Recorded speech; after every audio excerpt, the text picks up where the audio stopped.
Bismillahirrahmanirrahim. Alhamdulillah, pada kesempatan kali ini kita bisa melanjutkan kembali presentasi makalah fikih tentang perbedaan hukum antara dokter dan ulama. Setelah saya buka tadi, setelah saya baca walaupun sebentar, ini di makalah belum ada kalimat yang menunjukkan adanya pertentangan atau perselisihan antara dokter dan ulama dalam masalah suatu hal. Yang saya harapkan itu ketika terjadi ikhtilaf, ketika terjadi pertentangan antara dokter dan ulama, mana yang didahulukan? Ya, karena apa? Karena baru-baru ini ada dokter itu yang memiliki alat canggih namanya detektor. Detektor ini adalah detektor ini yang saya ketahui kemarin, yang saya baca itu detektor ini mendeteksi darah yang keluar dari perempuan ini apakah masuk dalam kategori haid, menstruasi, atau namanya darah istikhadah, atau namanya darah nifas. Itu bisa deteksi. Dia punya alat. Lah, ketika dia punya alat dan di situ sudah muncul ini istilahnya haid, ini istilahnya istikhadah. Tetapi ketika kita melihat perhitungan secara syar'i, ternyata dia tidak bisa dihukumi haid. Lah, itu bagaimana solusinya? Itu yang menjadi persoalan ini. Atau yang lain lah, misalkan tentang puasa. Orang yang puasa itu pada saat dia mengalami sakit atau uzur, maka dia ini diperbolehkan tidak puasa dengan catatan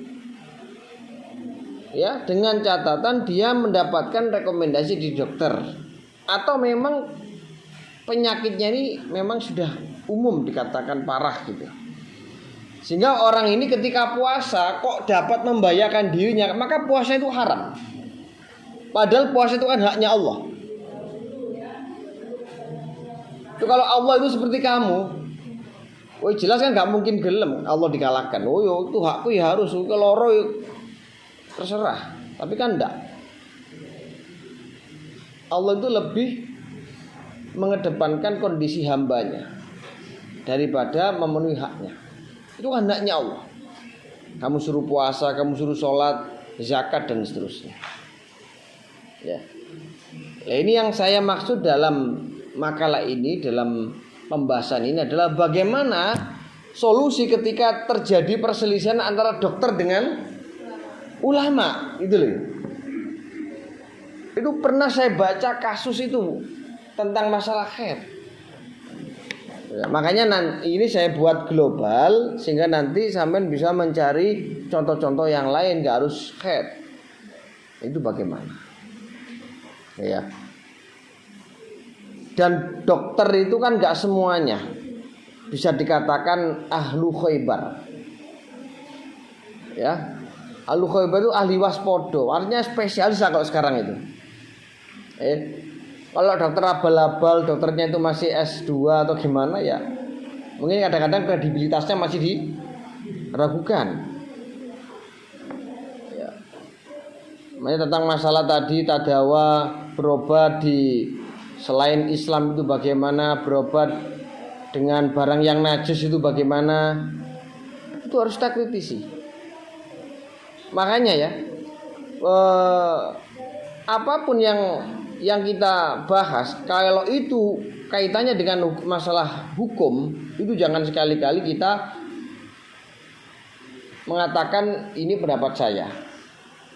Silakan, tapi harus ada musyahahnya, harus ada yang meluruskan. Karena ini masalah hukum. Kalau anak-anak dibiarkan terus, gak pernah didampingi, gak pernah kemudian dia diskusi sendiri, itu kadang-kadang dolun mudilun, sesat menyesatkan. Orang ngerti bodoh gak ngerti, ini debat. Ini kan repot. Maka kalau nanti diskusi sendiri itu tolong persoalan-persoalan atau apa yang didiskusikan itu disampaikan kepada gurunya, kepada dosennya. Pak, Bu, tadi hasil diskusinya sekian. Jawabannya begini, bagaimana menurut? Enggak apa-apa. Itu kalau nggak jawab malah salah gitu dosennya. Malah salah gitu. Ini sudah di luar jam. Yunda. Ya. As-su'al nisful ilmu. Pertanyaan yang baik itu adalah separuh daripada ilmu. Maka jangan sekali-kali Anda ini ketika ada diskusi seperti ini kok tidak ada pertanyaan, itu rugi besar. Kalau menurut saya rugi besar. Ya. Di seminar, di apapun lah, di bedah buku itu kalau bisa yang kritis dalam membahas materi. Oh, tadi pertanyaannya yang pertama apa yang dimaksud? Kesulitan mendatangkan, ya benar. Contoh gini ya. Itu ada dua. Al-masyaqqah tajlibut taisir, itu yang pertama berlandaskan Al-Qur'an yang mengatakan yuridullahu bikumul yusra wala yuridu bikumul usra. Yaitu jelas dalam Al-Qur'an. Kemudian yang dalam hadis yassiru wala tu'asiru, ya. Ini adalah merupakan pelajaran bagi kita.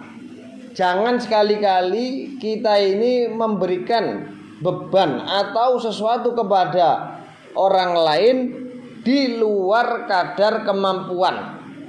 Ya, kalau dia kemampuannya segitu, ya harus begitu. Allah jaja la yukallifullahu nafsan illa wus'aha. Gitu. Saya juga begitu, kalau kasih tugas mahasiswa tuh ya selevel sampean lah. Kan nggak mungkin selevel saya. Gitu ya. Ya kasihan kan? Dan saya tahu kok. Ya. Kemampuan Anda itu seberapa. Ya. Saya tuh kadang-kadang dikritik. Pertanyaan kok mudah. Loh, justru kalau saya pertanyaan sulit, kasihan dia. 2 hari nggak selesai. Kalau saya mau ya, coba rangkum. Ya, bab ini di kitab Netizen. Ayo, coba.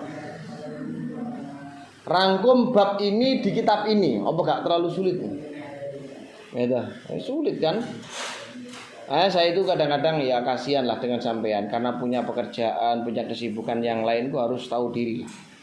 Ya, tahu diri. Coba silakan cek ini. Kalau di luar kan mungkin kita survei, kita wawancara dan seterusnya. Saya nggak perlu lah, wawancara aja di kitab itu.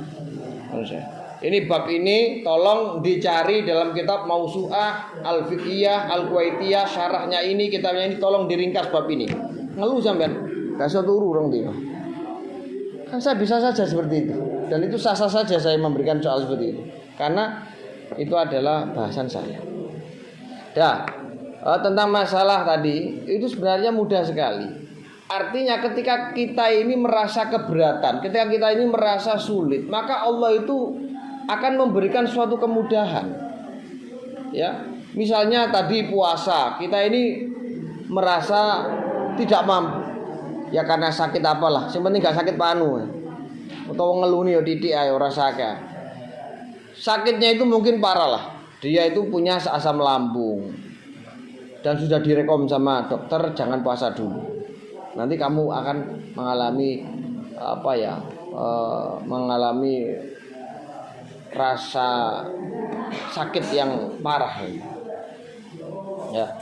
Lah itu kan artinya apa? Anda ini kan mau puasa kesulitan, keberatan, kemudian dikasih kemudahan gak oleh poso. Itulah maksudnya. Paham ya? Sama seperti kalau kita paksa, kasusnya orang yang susah mencari makan, yang susah mencari makanan yang halal, kemudian dia hanya menemukan makanan yang haram, sudah diistihati, sudah diikhtiari, sudah dicari kemana-mana, tapi yang ditemukan hanya barang haram. Kan sulit untuk mencari barang yang halal, maka diperbolehkan memakan barang yang haram biqadri hajatihi, dengan kadar kebutuhan. Lek wis janggel ya aja terusno, aja sampai kenyang. Lah ngerti ula enak itu bana ula iki diterusno iku yang menjadi haram. Karena apa? Karena makomnya mubah yang asli mubah itu tidak bisa disamakan dengan mubahnya karena darurat. Karena kalau mubah asli itu sampai kenyang pun diperbolehkan. Tapi kalau sudah tarafnya mubah bidarurat tidak bisa. Paham nggih? Dan yang tadi yang kedua, ya begini ya. Anda masalah tadawi itu juga harus teliti, terutama bagi perempuan ini. Sekarang saya tanya, kalau ada perempuan yang akan melahirkan, ya entah itu melahirkan secara normal atau sesar, kira-kira boleh nggak kita langsung konsultasi dan buat jadwal kelahiran anak tersebut pada dokter laki-laki? Boleh nggak? Ayo, boleh nggak? Temen nggak boleh ya? Sepakat ya nggak boleh. Ya, berarti Anda harus konsekuen. Nanti kalau mau melahirkan jangan sekali-kali cari dokter laki-laki ketika masih ada dokter perempuan. Nah itu. Lah, ada dokter perempuan tapi dia itu mungkin menurut pandangan masyarakat itu atau kredibilitasnya atau kemampuannya atau spesialnya itu masih dipertanyakan lah. Itu tidak masalah. Karena ini menyangkut nyawa kita. Nah, menyangkut apa? Menyangkut persoalan kelahiran ini. Itu tidak masalah. Tapi sekarang sudah banyak dokter spesialis perempuan itu sudah banyak. Ya, di Muslimah, di RSU itu ada. Ya. Nah, kadang-kadang kita ini kan saking sudah akrabnya atau sudah banyak masukan dokter ini enak, dokter ini, nah, akhirnya kan langsung lewat jalan tol, pilih jalan tol ke laki-laki. Padahal tidak boleh. Dulu ketika saya waktu anak pertama itu memang belum ada di Muslimah itu dokter perempuan dan sulit untuk cari dokter kandungan spesialis kandungan perempuan itu. Akhirnya ya yang nangani dokter Teguh. Setelah anak kedua sudah ada, makanya saya beralih ke dokter Faria. Dia juga spesialis. Ya. Tentunya kalau masalah lahiran itu yang dilihat mesti aurat. Aurat yang fatal, aurat yang vital. Dan itu kode etik dalam agama, dalam Islam itu kan nggak boleh kecuali bi qadri hajatihi, dengan kadar kebutuhan. Kowe nek lahiran yo sing didelok yo barang iku tok ae ora usah kene dhuwur-dhuwur utawa nisor-nisor utawa sampingan iku gak iso. Itu namanya bi qadri hajatihi. Nggak ada ceritanya orang sesar itu terus dibuka kabeh mudul, nggak ada ceritanya. Mesti separuh. Saya lihat Islam itu separuh. Karena apa? Karena yang atasnya nggak diperlukan. Giopo didelokno. Ya, ini. Lah paling tidak, kalau yang menangani itu sama-sama perempuan, untuk nilai syahwatnya itu kan kecil kan. Masuk wedok syahwat kan ya aneh. Tapi kalau laki-laki itu kan masih dimungkinkan. Gitu delok potongane sing lairno ku wayu, bainol, semok, susune yo gede. Kan akhirnya kan ya terus ngelirik titik kan ya. Lah itu yang dikhawatirkan. Ya, yang dikhawatirkan itu sehingga dia enggak konsentrasinya dari situ. Jadi fatal. Maka urutannya seperti itu. Ya. Ketika sakit yang seharusnya diobati itu adalah pantatnya, ya udah pantatnya sedikit aja dilihatin, jadi dibuka sedikit. Orang kok dibuka kabeh melorot, orang dibuka sedikit. Ya. Kalau di dokter Anton itu biasa, semua pasiennya itu sakit apapun itu suruh buka bokongnya sing disodok silite. Mesti sing dibuka itu, nggak masalah. Memang itu yang diperlukan. Memang metode pengobatan setiap dokter kan tidak sama. Yang penting itu. Cuma dari non muslim tadi tetap harus kita ikuti langkah-langkah yang awal dulu. Kalau muslim itu sudah tidak ada, kalau muslim itu mungkin sudah tidak kredibilitas atau sudah tidak ada yang lebih spesial atau lebih mahir, silakan. Biasanya kan artis itu kan langsung ke Singapura. Itu seharusnya harus diteliti dulu. Kalau di muslim itu ada yang ngapain. Kalau di muslim itu mungkin masih diragukan, masih dipertanyakan, atau penguasaannya itu masih dianggap kurang oleh masyarakat, ya silakan aja kan muslim. Yang penting di situ jangan sekali-kali melampaui batas aturan syar'i. Itu aja. Tidak masalah. Islam itu mudah kok. Amar ma'ruf nahi mungkar kan juga begitu. Amar ma'ruf nahi mungkar itu kan ya kita harus lihat dulu kondisi. Nggak boleh secara militer. Allahu Akbar takbir, warung kobong. Allahu Akbar takbir, apartemen ajur. Ini kan anarkis betul. Nah, amar nahi mungkar. Padahal amar ma'ruf nahi mungkar kan nggak begitu. Okay? Man ra'a mungkaron falyughayyir biyadihi wa illam yastati fa bilisanihi wa illam yastati fa biqalbihi wa wa'at aful iman. Kowe lek ndelok kemungkaran iku ya umpamane iso merubah dengan kekuasaanmu, merubah dengan tanganmu ya silakan. Tapi kalau kamu nggak mampu, gitu, kemudian beralih ke lesan. Kalau lesan nggak mampu ya saat ini ingkar ya. Kowe ngerti wong gede-gede, ngerti wong anus, katene ngelawan juga mungkin tambah, ya tambah soro dewi. Yus ingkar nang ati rek iku gak bener. Ya. Kemudian ada istilah tadawa binajasah juga begitu. Harus sesuai dengan urutan. Kita nggak boleh korono gatel langsung lewat jalan pintas mangan tekek, mangan nyambe, ya. Terus apa maneh? Mangan ulo, darah kobra. Tidak bisa itu. Sebelum mayakumu makomahu tidak ada, maka tidak boleh. Sesuatu yang halal yang bisa membandingi sesuatu yang najis atau yang haram, itu kita nggak boleh untuk berobat langsung seperti itu. Ya, harus dilewati dulu itu. Kalau memang mentok, ya sudah berusaha berkali-kali hasilnya nihil, silakan. Atau memang sudah diusahakan tapi biaya tidak ada, ya silakan, tidak apa-apa. Islam itu mudah. Sampai dalam taraf transpalasi jantung babi loh diperbolehkan. Kalau memang sudah tidak ada pilihan lagi, itu boleh. Transpalasi jantung babi, tapi ya muka-muka orang itu diperbolehkan kalau memang sudah tidak ada lagi. Paham ya? Itu seperti itu. Nah, karena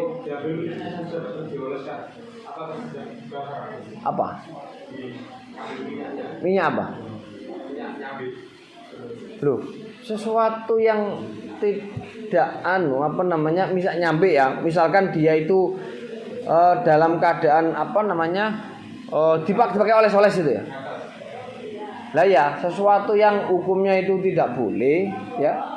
Hukumnya tidak boleh itu ya jangan. Kalau apa ada minyak nyambe itu yang dipakai apa? Ya selama itu hewannya enggak najis enggak apa-apa. Misalnya gini, hewan ini dalam keadaan bangkai,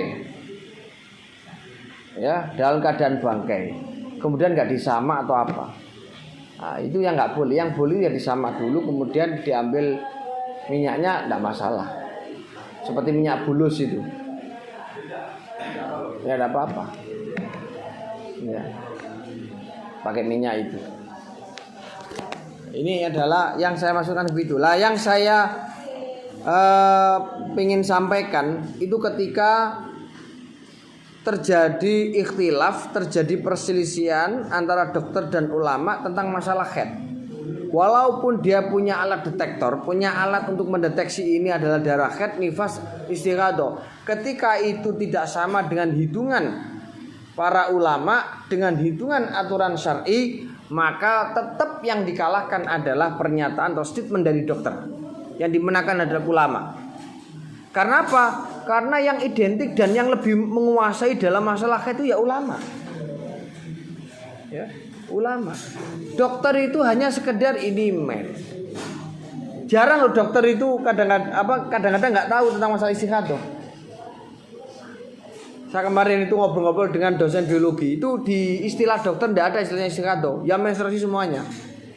Nah, kalau di di agama, di syariat itu kan ada namanya nifas, ada istighadah, ada haid, dan itu semuanya tidak sama prosedurnya, tidak sama pengaruh hukumnya. Ini loh, karena ini hubungannya dengan masalah ibadah, maka jangan sekali-kali kita ini terlalu sembrono di dalam menentukan ini darah apa. Karena darah haid ini juga nanti hubungannya dengan apa? Salat, dengan puasa. Makanya dimenangkan tetap ada pernyataan dari para ulama. Seperti contoh ya, dalam masalah sakit tadi ya, ini saya bawa ibarat yang mengatakan falil maridi salah satu ahwalin intawahama dororon yubihu atayamum kurihalahu asaum. Bagi orang yang sakit itu ada 3 keadaan. Kalau nanti dikhawatirkan ada bahaya, maka diperbolehkan tayamum. Ketika ada bahaya dan diperbolehkan tayamum, maka orang ini boleh tidak puasa. Bahkan puasanya dihukumi makruh. Kurihalahu asaum. Wajazalahu alfitru, maka dia boleh juga untuk tidak berpuasa. Wa in tahaqqaqa ad-darar. Tadi kan dikhawatirkan. Tapi kalau wa in tahaqqaqa ad-darar, kalau sudah jelas-jelas nyata nanti mendatangkan kemadharatan kok dia tetap puasa, maka orang tersebut haruma as-shaum, puasanya haram. Ya. Dia itu tahakkuk, dia itu yakin kalau dia puasa maka akan berbahaya bagi tubuhnya, atau hanya sekedar dzon. Ya. Maka dia ketika bersikeras puasa, maka puasanya dihukumi haram, walaupun itu sah. Haruma as-shaum wa wajaba al-fitru.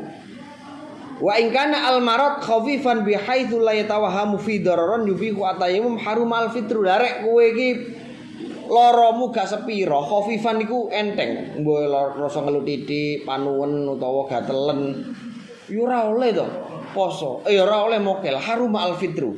Wa wajaba as-shaum, wajib berpuasa. Malam yakhif az-ziyadah, yang jelas tidak dikhawatirkan adanya sakit yang lebih parah. Ya. Itu adalah keadaan-keadaan yang boleh dan tidak untuk berpuasa. Nah, itu yang menjadi keinginan saya di dalam pembahasan materi ini. Ini kan akan bisa dikiaskan ke yang lain. Sebelum saya tutup, ada yang ditanyakan? Nggih.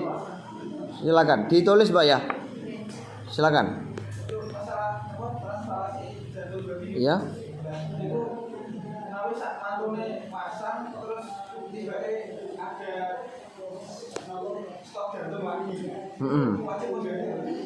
Terus yang lain?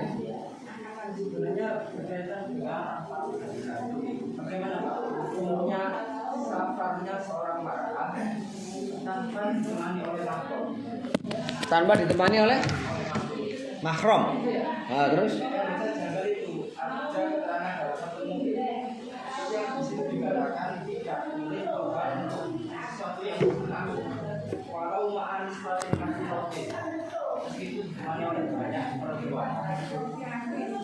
BB diwaca mana be?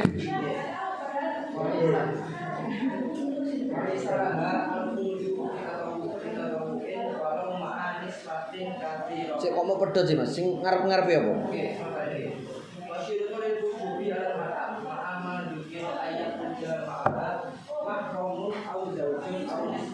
Ya. Ya, teruskan.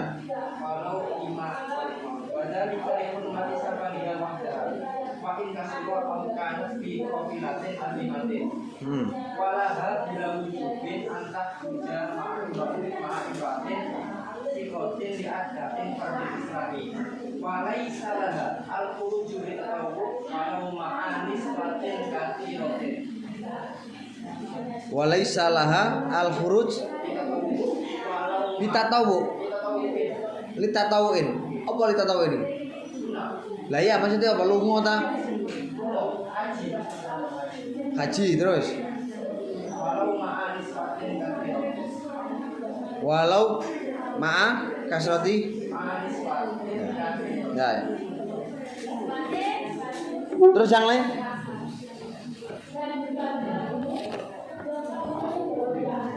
Nanti langsung saya bacakan ibaratnya aja.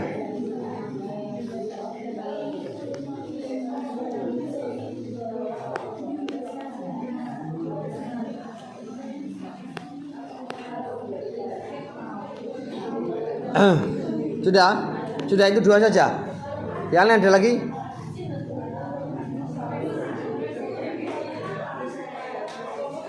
Sudah, dari yang pertama tadi bagaimana hukum transplantasi jantung yang sudah terlanjur terpasang, kemudian setelah itu ada apa?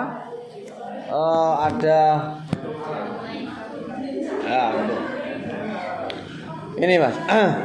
Di dalam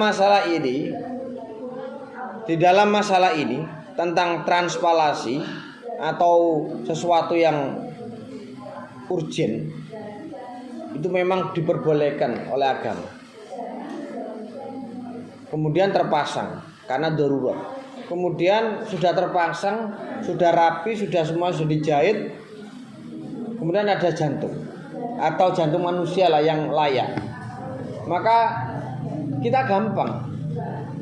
Ya, kalau itu nanti membedah lagi akan lebih membahayakan nyawanya, maka justru itu adalah haram. Tidak boleh. Karena apa? Karena nyawa manusia itu lebih penting daripada menarik kemaslahatan itu. Gara-gara kepingin maslahat diganti sing halal, tapi di sisi lain itu menimbulkan bahaya yang lebih besar. Nah itu ya hukumnya haram nanti kalau sampai dilakukan.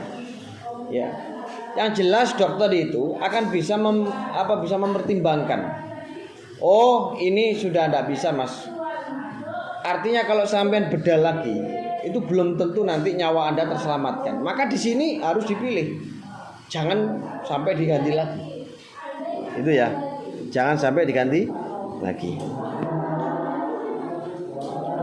Sehingga apa? Sehingga orang ini juga terasa nyaman dan orang ini juga boleh melakukan sholat dan ibadah seterusnya. Karena apapun yang sudah dalam taraf darurat itu diperbolehkan. Sampai dalam masalah hal najis, bahkan najis mughaladzah. Bahkan najis mughaladzah.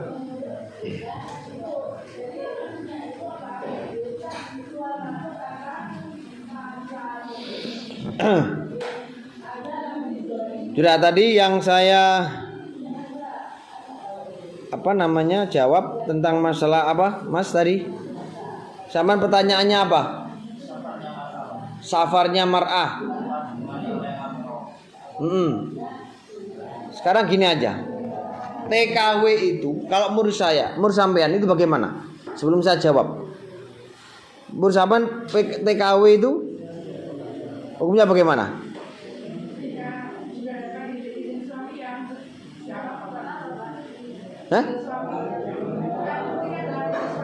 Terus itu dok. Kalau khauful fitnah,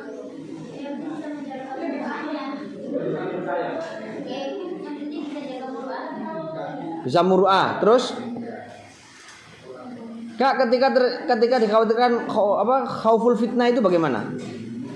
Ada ijen, terus digudoi, terus dibedoi, terus dijarak, itu apa masih dipertimbangkan? Apa enggak?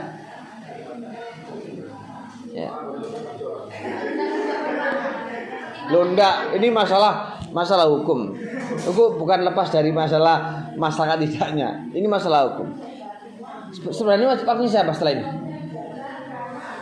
Oh, enggak ada. Oh, saya bacakan ya. Ini sebenarnya sesuai. Dalam kitab Majmu' juz 2, juz 8 dikatakan manasuhu fa in kana al-hajju tatawuan. Apa ya tadi? Fa in kana al-hajju tatawuan lam yajuz an takhruja illa ma mahrumin. Rabe wedok jelas gak oleh, Mas. Sing oleh harus apa? Mahram. Sama enggak tadi? Ya. Wa kadza as-safar al-mubah. Begitu juga perjalanan atau bepergian yang dibolehkan.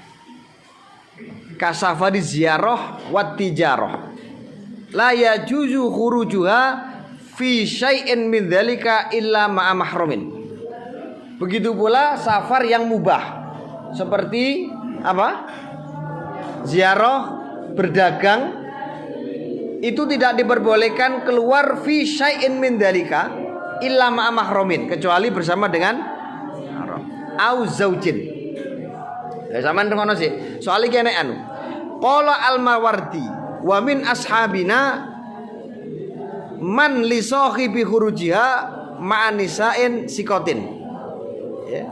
Man li sahibi khurujiha ma'an nisa'in sikotin. Kasafariha lil haji al wajib. Termasuk ashabnya Syafi'i, yaitu orang yang menemani perginya perempuan tersebut ma'an nisa'in sikotin, perempuan yang bisa dipercaya. Kasafariha lil haji al wajib. Qala wa hadza khilafu nass Syafi'i. Ya. Paham ya?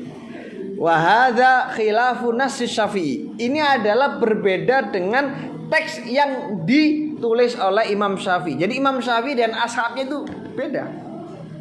Paham ya? Biasanya Imam Syafi'i lebih ketat. Namanya madzhab. Lebih ketat. Saya sampaikan gak apa-apa sampean rungono ae, enggak aku sing terjemahno deh. Wa kadza qala Asy-Syaikh Abu Hamid fi ta'liqihi la yajuzu laha al-khuruj fi hajj tatawu illa ma mahram. Ini sama tadi ya, bahwa perempuan itu tidak boleh keluar dalam haji tatawu illa ma mahramin. Nassa alaihi asy-Syafi'i fi kitabil adat minal Ini sesuai dengan penjelasan Syafi'i dalam kitab ya. Jadi siapa namanya Abu Hamid tadi sepakat dengan Imam Syafi'i. Faqala la yajuzu al-khuruj fi haji tatawu illa ma'ah mahramin. Qala Abu Hamid wa min ashabina man qala laha al-khuruj bi ghairi mahramin fi ayyi safarin kana wajiban kana aghiruhu. Loh, coba sama. Iki lebih ngeri. Iki lebih ngeri tambahan. Di antara mazhab kita ternyata ada ulama yang mengatakan boleh perempuan itu keluar tanpa ada mahram fi ayyi safarin, di perpergian apa saja, baik itu wajib ataupun sunnah. Itu ashabina lo ya, mazhabnya Syafi'i. Wa min ashabina qala man qala walaha al khuruj bi ghairi mahramin fi ayyi safarin kana wajiban aula. Ini lebih keren ya. Makanya sama nih wong sing ngono ku selamat ngono. Rek enek pendapat iki selamat sampean kan gak mungkin sampean ku diterno mek mahram terus kan gak mungkin toh.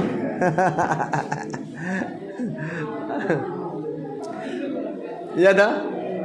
Wa hakadza dzikrul masalah abban dan nuji wa akharun. Nah ini kesimpulannya. Wa hasiluhu annahu yajuzu lil khuruj lil haji al wajib ma'zaud. Yang pertama, perempuan yang melakukan ibadah wajib jadi ibadah haji wajib itu diperbolehkan kalau bersama dengan suami au mahramin atau mahram au imra'atin sikotin atau perempuan yang paham Mas nggih? Berarti ditemani suami atau mahram atau perempuan yang sikola saiki lho. Antara bojone mbek sing lanang iki lho, daftare dhisik sing wedok. Apa iso dhek iku ndampingi? Padahal bolehnya itu kan di bawah 5 tahun ketika daftar penyusul setelah istri. Lah kalau 10 tahun, gak mungkin jadi pendamping deh. Otomatis sing dampingi yo rombongane wedok. Iku rek terus gak oleh nurut Syafi'i tok. Itu repot ya. Mane perlu ada khilafiyah seperti ini. Itu rahmat. Ya, wala yajuzu haula wa in kana at-tariq amnan. Wa in kana at-tariq amnan, meskipun perjalanannya dianggap aman, tetap wajib mampu iku. Ya, sama kan gak ya? Empu melok sapa sampean? Wa fihi wajhun dhaifun. Ini adalah pendapat yang dhaif. Ya juzu in kana amnan. Wa amma hajjut tatawwu wa safaru ziyarah wa tijarah wa kullu safarin laisa biwajibin.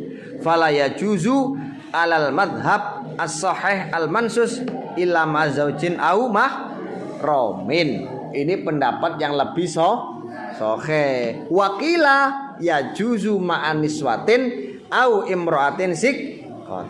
Paham gak sih? Jadi terjadi khilaf. Makanya sampai ndelok aja nang yana tok. Nang majmu ya didelok. Nang ngene kasifah ya didelok. Nang ngene mausu'ah ya didelok. Artinya apa? Artinya kita ini nanti akan bisa memberikan solusi. Saya gini aja. Saya tanya. Jumatan itu berapa syaratnya? Hah? 40 ya? 40. Itu siapa? Mazhabnya siapa? Mazhabnya Syafi'i ya? Padahal saya dulu itu ketika KKN, saya KKN itu hampir 2 tahun, Pak. Karena apa? Karena saya nyantol di situ, harus bimbing bina sama-sama.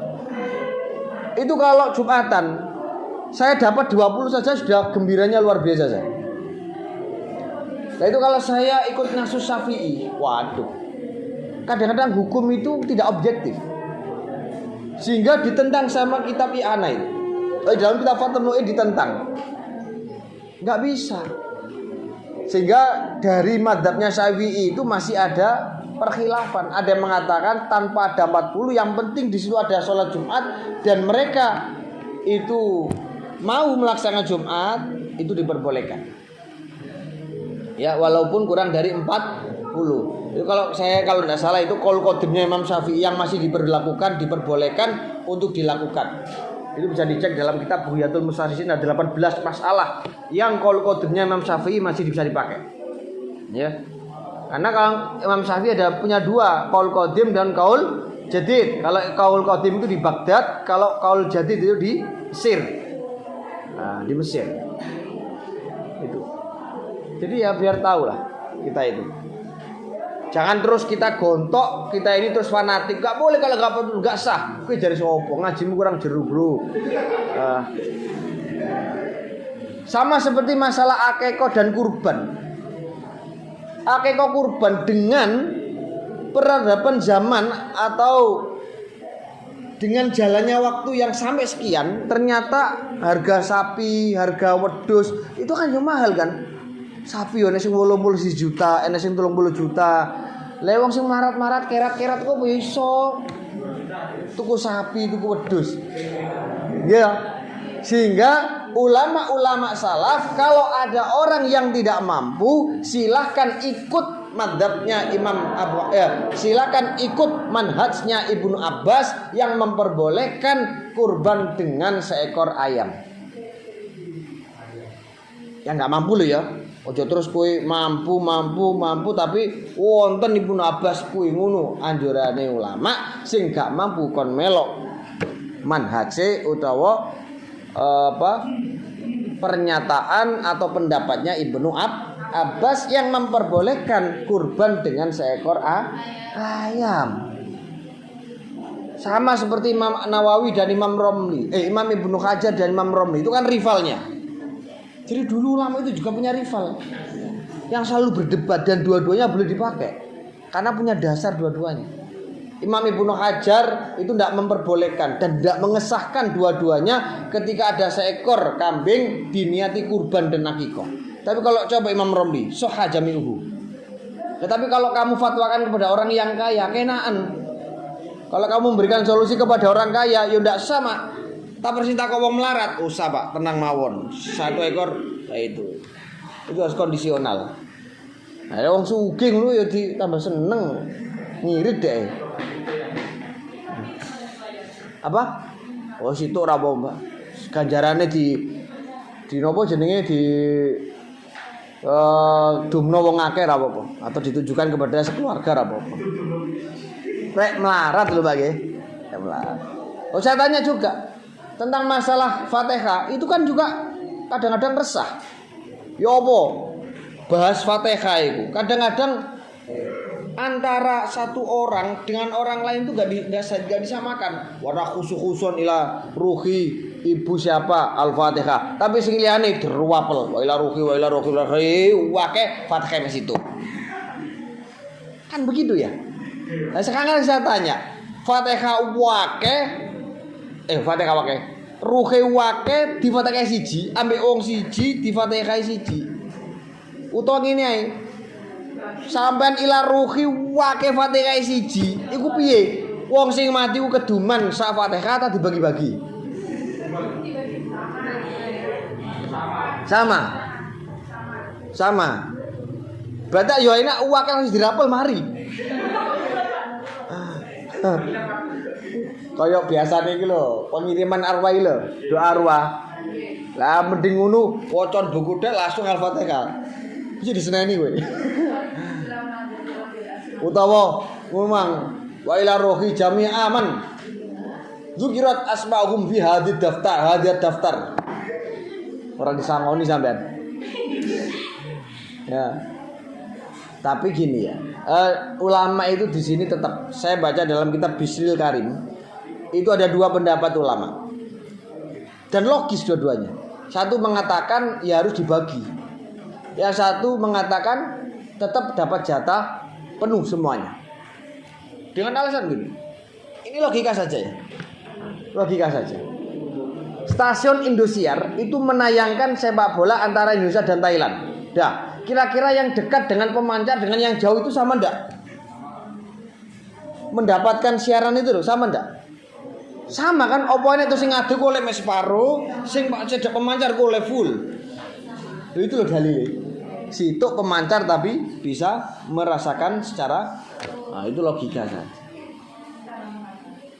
Mes sama niku kudune nang gone PAI utawa nang itu ada semacam pelajaran atau mata kuliah kayak filsafat.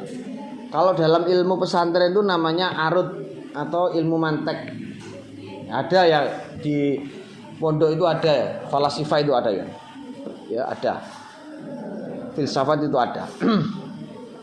Cuma begini, orang yang ahli mantek itu akan mudah memberikan jawaban kepada orang-orang ateis yang tidak percaya dengan Tuhan. Demikian ya. Jadi kalau dengan debat dengan orang ateis tidak perlu ada dalil, cukup logika saja. Kenapa Anda percaya dengan Tuhan? Kenapa Anda percaya dengan Tuhan? Itu kalau dia tidak dijawab secara logika nggak akan terima. Wis pokoke, lah wong sing model pokok iku ora pate ngaji biasanya. Model pokok-pokoke. Itu harus punya alasan yang akurat. Kemudian orang itu ditanya, "Kamu tahu enggak kertas ini?" Dia tahu. Kira-kira kertas ini ada yang membuat enggak? Ya ada. Kemudian alam yang begitu besarnya itu Anda setuju enggak? Al-maujud khalaqaha al-ma'dum. Sesuatu yang wujud kemudian diadakan dengan sesuatu yang tidak ada. Anda nerima enggak? Anda terima enggak akalnya? Sesuatu yang wujud ini tercipta dengan sesuatu yang tidak ada.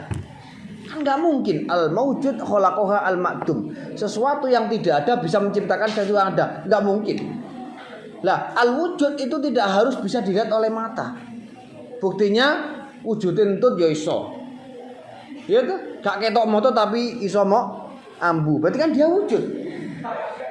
Iya kan? Wujud ya. Kan gak kelihatan entut itu, tapi kan ketika sampean bisa mencium, berarti di situ ada wujudnya entut. Gitu ya. Begitu kan? Itu akhirnya dia percaya. Ya. Sesuatu yang wujud itu gak mungkin.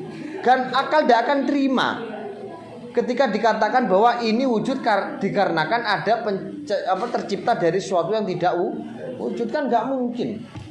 Sehingga Allah itu dalam ilmu tauhid itu dikatakan sebagai wajibul wujud, wajibnya wujud atau wujudnya Allah itu harus wajib ada. Kalau tidak ada maka akal tidak akan menerima. Al-aqlu la yatasawwaru, al-aqlu la yatasawwaru adamul maujud, atau adam, sifat adamnya Allah itu tidak akan terima. Kenapa? Karena begitu besarnya alam ini, langit bumi gak mungkin ada tanpa ada yang mengadakan. Sudah selesai, cukup.